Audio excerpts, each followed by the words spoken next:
Salut à tous, Steve, supporter of Marseille, j'espère que vous allez bien. On va débriefer ensemble ce match. OM Monaco, 20e journée de Ligue 1, match nul 1-1 dans un stade Vélodrome chaud bouillon contre nous. C'est parti.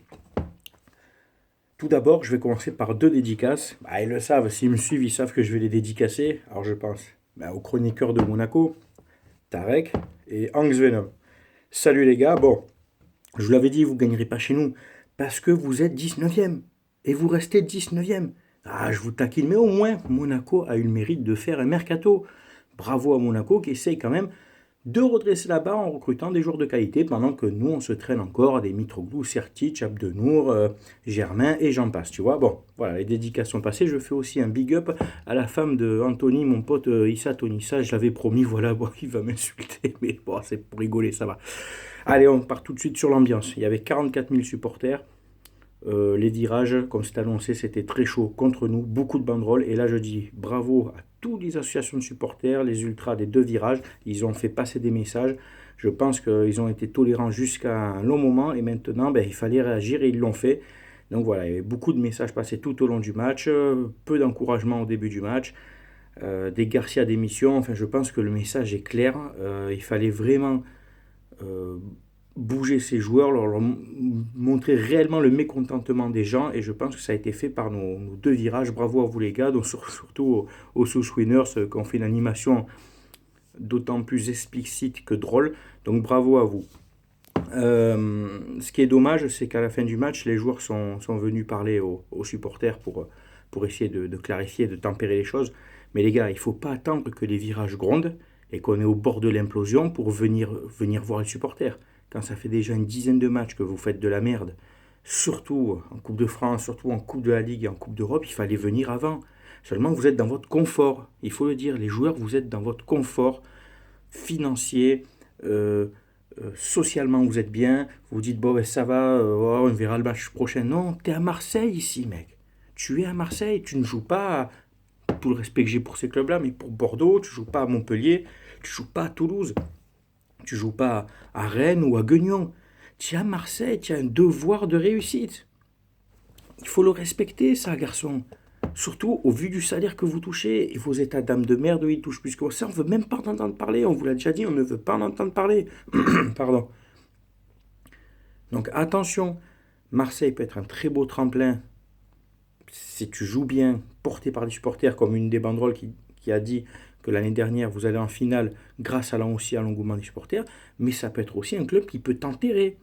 Si tu ne réussis pas à Marseille, si tu te votes à Marseille, tu peux te retrouver à jouer dans les bas-fonds d'un club en Ligue 2 ou en fin fond de la Bundesliga, tu vois ce que je veux dire. Donc attention les gars, c'est votre carrière aussi. C'est notre club, mais c'est votre carrière. Voilà, ensuite, bon, on attaque tout de suite sur le jeu. 4-3-3, Gustavo en défense centrale. Alors, pour la sérénité, c'est bien. Mais bon, en gros, ça veut dire que Rudy Garcia ne fait pas confiance à Camara alors. Ou alors il voulait vraiment que des cadres. Mais tu peux avoir des cadres en gardant Gustavo en 6 et en laissant Camara derrière. C'est dommage, tu te prives d'un Gustavo au milieu de terrain qui aurait eu un peu plus peut-être d'impact et d'influence dans le jeu qu'a pu avoir Sanson, Strootman et encore que Lopez a fait un bon match. Bon voilà, donc Gustavo en 6, pardon, en DC, Sarr à droite, Amavi à gauche et Rolando. Rolando, comme je l'ai dit et je le maintiens, qui a fait donc un bon match. Et je l'avais dit en début de saison, ceux qui disaient ouais on le prolonge, il va servir à rien, en attendant il a tenu la défense, c'est un des joueurs qui a perdu le moins de ballons, c'est un des joueurs qui en a récupéré pas mal derrière, il a été serein, costaud. Voilà, pour moi, bon match de Rolando qui apporte voilà, cette sérénité, cette stabilité. N'en déplaise à ceux qui ne l'aiment pas, il est là et il tient la baraque tant qu'il peut. On a eu la possession de balle tout le long du match, on va dire 60-40 à peu près, j'ai regardé les stats, j'invente rien. On a attaqué le match comme il faut, avec beaucoup d'intensité, avec beaucoup de pression en bloc équipe sur cette équipe de Monaco qui a fait un recrutement intéressant, reste quand même une équipe relégable, donc qui était aussi qui doutait, qui était sur une série de difficultés aussi. Et puis on ouvre le score grâce à cette super frappe de Lopez, qui est une belle frappe, qui est limpide, qui pour moi le gardien fait une petite légère faute de même. Après il y a débat, vous pouvez me dire si voilà. Bon. Pour moi le but est beau quand même. Et puis on tient le ballon, quoi. On a du jeu, donc d'ailleurs on joue sans réel. Alors, entre guillemets, sans réel attaquant, alors que pour moi, Ocampos peut être un attaquant, car Ocampos court plus que Mitroglou et Germain réunis. Ocampos est plus puissant que Germain et Mitroglou, et il a le mérite au moins d'essayer et de porter, de faire des appels. Bon, après, il a eu peu de ballons, et le peu qu'il a eu, il n'a pas réussi, notamment sur le but refusé, on en reviendra après. Mais voilà, on a eu le ballon. Strootman, j'ai trouvé très intéressant, surtout en première mi-temps où on l'a vu un peu plus courir, récupérer des ballons. Il en a récupéré plus d'une vingtaine, j'ai regardé ses stats. Il a proposé, bon, tu vois, il a fait une bonne première mi-temps. Sur la deuxième, un cran en dessous, mais un peu à l'image de l'équipe. Payet, je l'ai mis dans mes bids, il a été un peu transparent, quoi. Hein, c'est un joueur qui a récupéré peu de ballons, qui a touché peu de ballons, qu'on a peu trouvé. Alors il était à un moment sur le couloir gauche, à un moment ils ont permuté avec Sanson, c'est Sanson qui était derrière Ocampos. Enfin, il y avait cette permutation Payet-Sanson Ocampos, des fois qui n'était pas très nette. Je pense que les joueurs ne se sont pas retrouvés, et on en revient encore à cette tactique, à ce fond de jeu de Garcia qui n'est pas encore bien léché, qui n'est pas encore bien mis en place, et on le voit sur le terrain, même contre un 19e, qui n'empêche, avait mis une défense à 3 derrière très solide, Naldo, Glick, et le troisième qui est très jeune, j'ai oublié son nom, mais bon, vous les supporters, notamment les Monégasques, vous me direz son nom. Euh, bon, ils prenaient tous les ballons de la tête, hein, forcément, ils étaient trois gaillards, et surtout on a abusé des centres, on a fait encore 45 centres dans le match, qui ne donnent rien, ça ne donne rien les centres. 9 fois sur 10, nos centres ne donnent rien. Il faut jouer à terre, balle au pied, sur la profondeur, jouer en triangle, dans les petits espaces. Mais les centres sont très mal travaillés en entraînement, ou alors c'est parce qu'à l'entraînement on croit qu'on est bon parce que nos défenseurs sont nuls sur les centres. 45 centres, c'est abusé. Ça fait plus de 20 par match, par mi-temps. J'ai trouvé notre équipe techniquement appliquée, surtout en première mi-temps aussi. Euh, Ça jouait dans les petits espaces, il y avait peu de déchets, donc je me suis dit, tiens, est-ce qu'il y a eu un peu un regain un ego un peu, tu sais, de se dire, allez, on va s'appliquer un peu plus, on va faire les efforts, parce que vous êtes capable de faire les efforts, surtout techniquement, sur toutes les courses. Thauvin qui a un peu plus couru, Amavi aussi, qui a apporté beaucoup offensivement, qui a centré énormément. Par contre, Jordan Amavi, tu as autant perdu de ballons que ce que tu as récupéré. Tu as récupéré une vingtaine de ballons, tu en as perdu une vingtaine, dont certains très dangereux. C'est le problème de Jordan Amavi. Et à un moment donné, il faut savoir lâcher le ballon, ou le dégager loin, ou... Bon, défensivement, c'est pas encore ça, Jordan Amavi, tu vois. Lopez, donc on en a parlé, qui met un beau but. Je lis un peu mes notes. Amavi, Rolando, bon match. Payet, moyen. Sanson, je l'ai trouvé un peu brouillon, alors qu'il a pourtant essayé beaucoup de courir, de se battre, qui a essayé d'apporter, mais placé un peu entre les lignes. Bon, il n'a pas été très influent dans le jeu, il n'a pas récupéré énormément de ballons, et puis il en a perdu aussi pas mal. On va revenir sur ce but refusé. Alors sur le coup, je dis, bon, ben, ok, ça va, tu regardes une fois un ralenti, puis les images, je les ai regardées plusieurs fois après, merci à la vidéo, et puis tu as les réseaux sociaux, tu retrouves les images. Franchement, c'est pas pour être chauvin, les gars.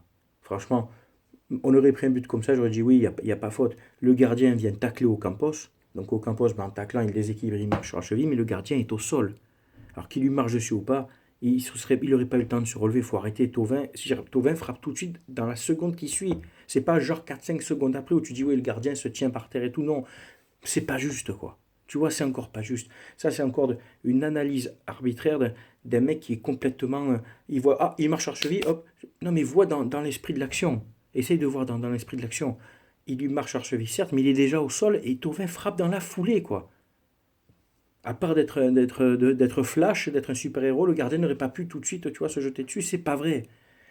Donc voilà, bon, n'en déplaise aux haineux qui vont me dire, oui, vous pleurez à l'arbitrage. Non, enfin, surtout, hein, je les vois arriver, les petits Parisiens haineux qui viennent commenter mes vidéos, même les matchs où ça ne les regarde pas.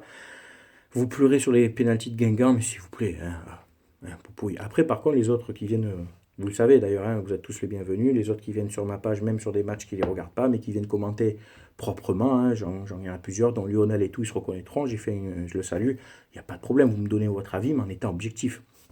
Enfin, voilà, je crois que tout est dit sur ce match, tu vois, j'ai même pas envie de m'énerver plus que ça, ou bon, on a fait un match nul correct contre un 19e, mais qui revient, enfin, c'était assez tendu, il faut dire aussi, il y avait de l'ambiance contre nous. C'est pas sur ce match-là qu'on va juger le renouveau de l'équipe, tu vois, voilà, attention les gars, allons-y doucement, on a 2 matchs de retard, on va à Saint-Etienne mercredi, là, ça va être costaud, et franchement, si on revient qu'un un point, ça sera déjà pas mal. Ça sera déjà pas mal pour éviter voilà, de retomber dans cette série de défaites. Rudy Garcia, t'as toujours l'épée de Damoclès sur la tête. Attention, les supporters sont toujours agacés. Il ne faut pas croire que c'est pas parce que vous avez fait un match correct et que vous avez donné un peu d'intensité que non, c'est pas fini. Nous, l'objectif maintenant, on n'a plus que le championnat, c'est le podium. Le mercato n'est pas fini. Il faut un attaquant. Il va falloir un peu épurer. Il y a beaucoup de dossiers en cours jusqu'au 31 janvier, les gars. Enfin voilà, vous le savez avec moi ici, on parle foot, on va débattre tactique, on va échanger ballon, vous êtes tous les bienvenus, les Marseillais et ceux d'autres équipes. J'accepte les avis de tout le monde. Et puis voilà, n'hésitez pas à inviter vos amis. Voilà, tout est dit. Je crois que j'ai rien oublié. Portez-vous bien. On se dit à jeudi pour le débrief du match Saint-Étienne-OM. Bonne journée à tous. Ciao tout le monde, à bientôt.